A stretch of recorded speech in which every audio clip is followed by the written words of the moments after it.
Olá! O Mês em Foco de novembro está repleto de novas ações dos Médicos Sem Fronteiras. Vamos assistir a partir de agora o trabalho voluntário de moradores da costa norte e leste da ilha grega de Samos. Além de comida, os voluntários distribuem roupas, brinquedos e utensílios para milhares de refugiados que chegam a todo momento da Europa desde o início do ano.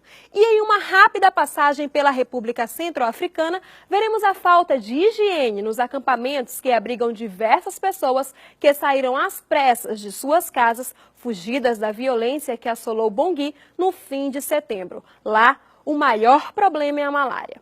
E o Mês em Foco de novembro também trouxe uma ótima notícia. Serra Leoa está livre do vírus Ebola. Já no Paquistão, alguns retratos exibem a dura realidade daqueles que não podem compartilhar suas histórias, os confinados. E vamos falar também do tratamento do HIV. 15 anos depois de descoberto, o tratamento de primeira linha para a AIDS custa 100 vezes menos e o número de pessoas com acesso a ele aumentou 50 vezes. Lembrando que a atuação dos Médicos Sem Fronteiras respeita as regras da ética médica, em particular o dever de oferecer auxílio sem distinção de indivíduo, grupo ou credo. É agora, no Mês em Foco de novembro.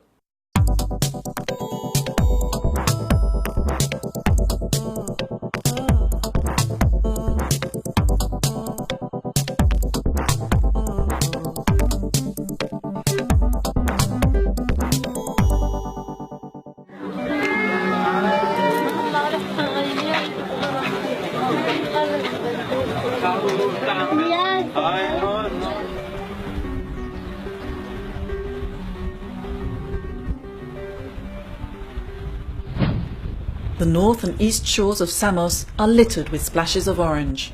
These are the life jackets refugees leave when they land on the island after a gruelling crossing in total darkness that takes several hours. What they need first is to make a fire to warm themselves up and show where they are.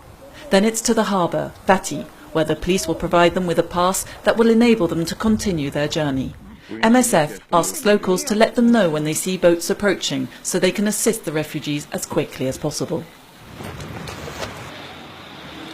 Là, je viens de recevoir un appel de volontaires. I've just had a call from a volunteer telling me that a boat has just arrived. Une embarcation qui vient d'arriver. Là, je me rends sur place. So I'm on my way with first aid supplies and water and biscuits too. De l'eau et des biscuits.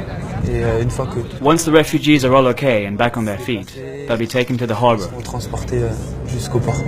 Le bus, il est avec nous. On amène des gens et ensuite dans la continuité, on arrive. When the MSF nurse arrives to offer first aid to refugees who have just landed, Gabby, a volunteer who lives on the island, is usually already there. She hands out dry clothes, water and biscuits to the families and toys and cakes to the children. Gabby and a dozen others have been helping out since the summer. Incapable of standing by as 1,000 or so people a day arrive on the island, they decided to get organised. Yeah, we just try to be there as fast as possible so we can help also to pull the boat on land, helping the people out, say one welcome, one melaba, and then try to do whatever we can to give them the first help. We have some people here from the village who just pass by every day and ask, can we help? So we pack some diapers, we collect some toys from the children. So the group is constantly growing. The bus hired by MSF then takes the latest arrivals to Vati Harbour. There are around 2,000 people here, waiting for permits. It takes at least 4 or 5 days, but often more. The lucky ones go to hotels, while the others sleep here in containers, tents or on the ground. All they want is to continue their journey. My plan was going to Netherlands, frankly. I'll go there. But you know, there are a lot of steps before you reach Netherlands. It's a long trip, but I'll make it. I get afraid because I heard the rumor that they will not let us to go to which country that we want to go. But I hope it will be a lie, not the truth. Meanwhile, groups of volunteers get together in the morning and at noon to distribute food to the refugees. Since the beginning of August, Yorkesti has been cooking meals for several hundred people every day. We start to cook for 30, only 30. We go there, and the other day we cook for 60 meals. 100 meals, 200 meals, 300 and 4,000, you know. Once they get the white piece of paper authorising them to continue their journey, the refugees board the ferry to Athens. The crossing takes 9 hours. This is just the beginning of a long trek. Buses await them to take them to the border with Macedonia. Then it's Serbia, Croatia. They move fast. They know Europe is closing its borders, and turning back is quite simply not an option.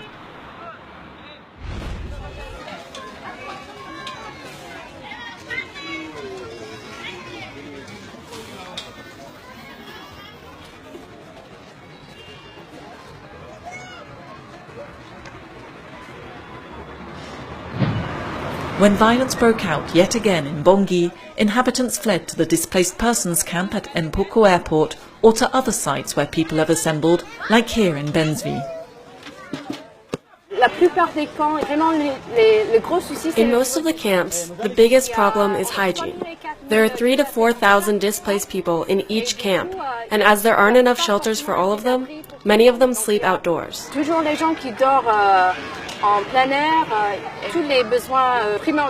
We're not able to meet their most basic needs. It's hard for everyone, and people are turning up every week. Not that many right now, but we're concerned that if numbers keep increasing, we really won't be able to cope. MSF runs mobile clinics where they offer treatment to the displaced. Stagnant water in the camps attracts mosquitoes, so treating malaria is a priority. Respiratory infections are also common. But for these displaced people, poor living conditions are the price they have to pay to be away from the violence that could flare up at any time.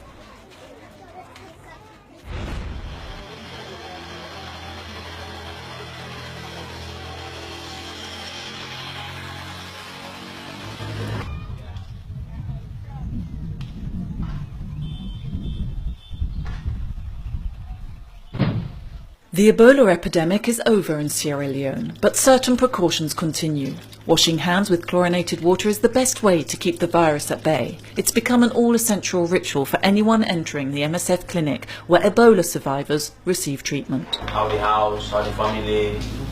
So what's that problem now?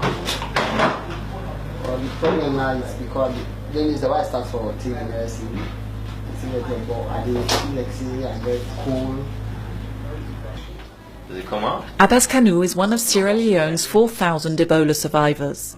Most survivors suffer from the same complaints: painful joints, chronic fatigue, vision or hearing impairment, but also depression and post-traumatic stress. But it's hard for them to get treatment. People still fear survivors. When I was discharged, I came back home and I couldn't do anything for 3 months. I was unable to walk, unable to do any jobs. I couldn't even work until MSF came and started treating me. In neighbouring Guinea, there have been no new cases since the first week of November. As at last the epidemic appears to be coming to an end, Abbas and the thousands of other survivors are still in need of medical care.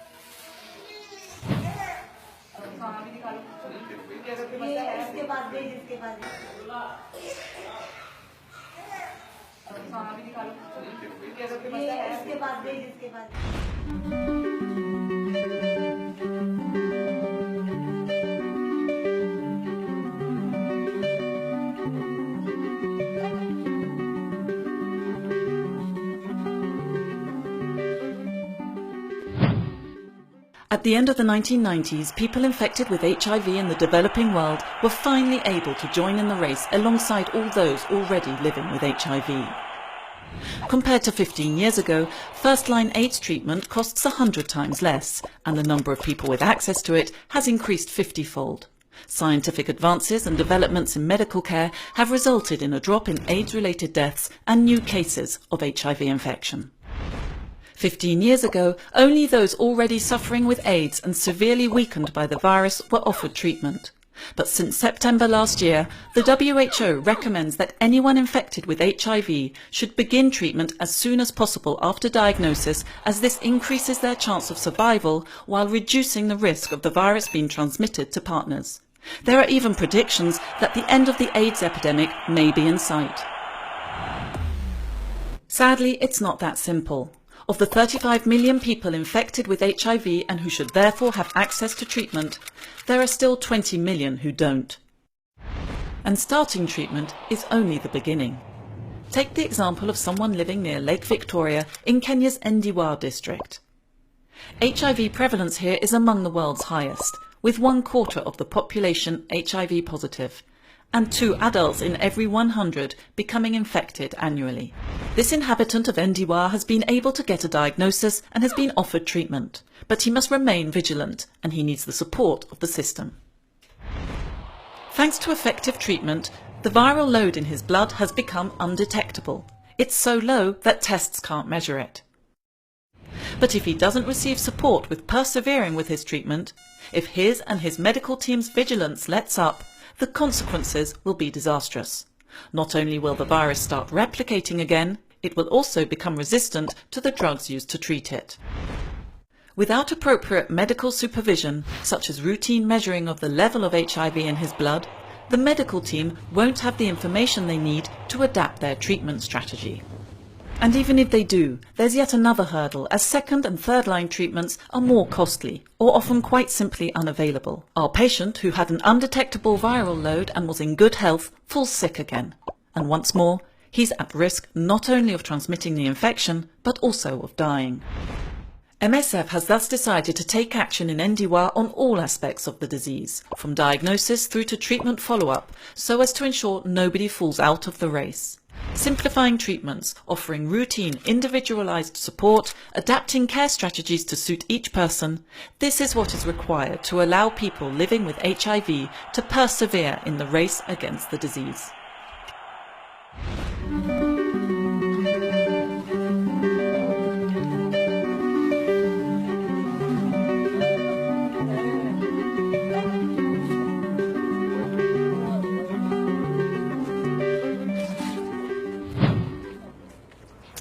I've just come back from almost a year of working with the Syrian population, whether it's the displaced population in Turkey or more precisely, most of our work is concentrated within the confines of Syria itself.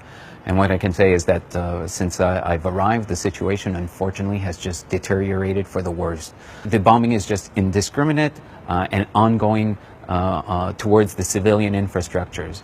Unfortunately, what we're seeing as well is that the medical structures are also caught in the lines of crossfire. We have medical structures that we have been supporting for many years that have been bombed now almost a dozen times over the last year. It's just incredible.